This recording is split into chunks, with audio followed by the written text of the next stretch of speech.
અંકલેશ્વરના ડઢાલ ગામમાંથી દહેજ પ્રથાની એક કાળઝાળ ઘટના સામે આવી છે. લગ્નના માત્ર 2 જ મહિનામાં સાસરિયાઓના અસહ્ય ત્રાસ અને દહેજની ભૂખથી કંટાળીને એક નવવધુએ પંખા સાથે સાડી વડે ગળે ફાંસો ખાઈ જીવન ટૂંકાવી લીધું છે.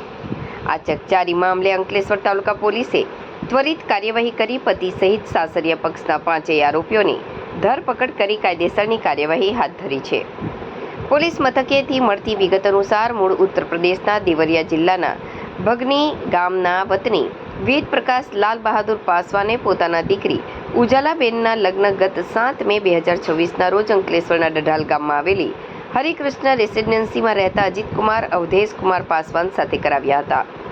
લગ્ન પહેલા સાસુ માયાદેવી અને સસરા અવધેશ પાસવાને દહેજ પેટે ઘરવખરીના સામાનની માંગણી કરી હતી, જે દીકરીના પિતા વેદ પ્રકાશે ભારે હૈયે પૂરી પાડી હતી.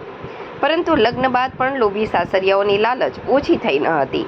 પતિ અજીતકુમાર, સાસુ માયાદેવી, સસરા અવધેશકુમાર, જેઠ સુજીત પાસવાન અને જેઠાણી જુહી પાસવાને પરિણીતા ઉજાલાબેન પર સોનાના ઘરેણાં પરત આપવા અને સાસરિયાના મકાનના બાકી રહેતા 5 લાખ રૂપિયાના હપ્તા ભરી આપવા માટે શારીરિક તેમજ માનસિક દબાણ લાવવાનું શરૂ કર્યું હતું.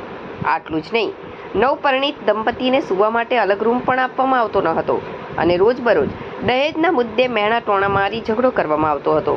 સાસરિયાઓના રોજરોજના ત્રાસ અને અમાનુષી વર્તનથી કંટાળીને આખરે ગત 11 જુલાઈના રોજ ઉજાલાબેને ઘરમાં જ પંખા સાથે સાડી બાંધી ગળે ફાંસો ખાઈ આપઘાત કરી લીધો હતો. આ ઘટનાથી પરિવારમાં અરેરાટી વ્યાપી ગઈ હતી. દીકરીના મોતના સમાચાર મળતા જ પિતા દોડી આવ્યા હતા અને અંકલેશ્વર તાલુકા પોલીસ મથકમાં ફરિયાદ નોંધાવી હતી. પોલીસે તાત્કાલિક ધોરણે ગુનો નોંધી અજીતકુમાર અવધેશકુમાર પાસવાન પતિ, માયાદેવી અવધેશકુમાર પાસવાન સાસુ, અવધેશ પાસવાન સસરા, સુજીત પાસવાન જેઠ, જુહી પાસવાન જેઠાણીની ધરપકડ કરી છે. પોલીસે 5 આરોપીઓ વિરુદ્ધ દુષ્પ્રેરણા, આપઘાતની ફરજ પાડવી અને દહેજ અધિનિયમની વિવિધ કલમો હેઠળ ગુનો નોંધી કાયદેસરના સકંજામાં લીધા છે.